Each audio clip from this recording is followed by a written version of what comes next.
اليوم راح أعرفكم على بيبياتنا الجدة نزلة والجدة منزلة. تابعوا قصتهن بهذا المقطع.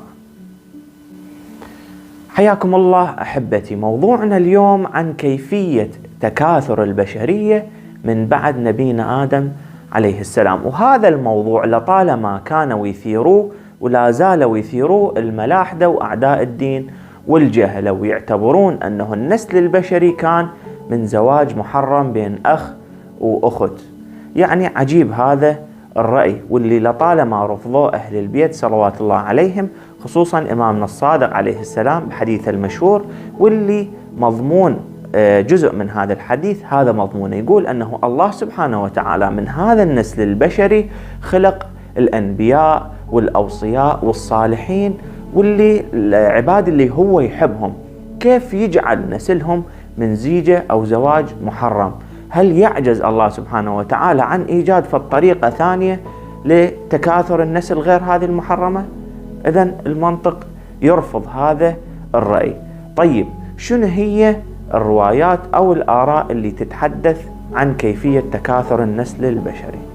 الروايات عديدة، لكن راح نتناول اليوم وهذه قصتنا عن هاي الامرأتين الرواية الأبرز، واللي ينقلها الشيخ الصدوق رحمة الله عليه في كتاب علل الشرائع صفحة 18. ينقل الشيخ الصدوق أنه الله سبحانه وتعالى رزق نبينا آدم بابن اسمه شيث، وبعد مدة أيضا رزق بولد ثاني اسمه يافث.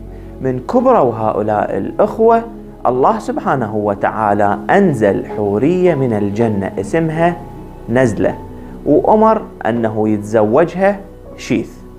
وبعد مدة ثانية نزل حوراء ثانية اسمها منزلة، وأمر بتزويجها اليافث.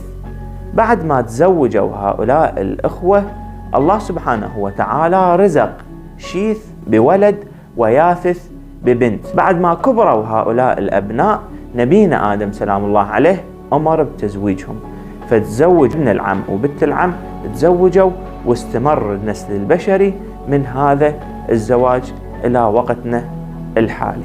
هسه عرفتوا منو نزلة ومنو منزلة. إذا عجبك المقطع سوي إعجاب، وكذلك إذا حبيت نتناول فد مواضيع مشابهة لهذا الموضوع اكتبه بالتعليقات، وإذا تسوي مشاركة للفيديو أكون ممنونك. وأهلا ومرحبا بكم، في أمان الله.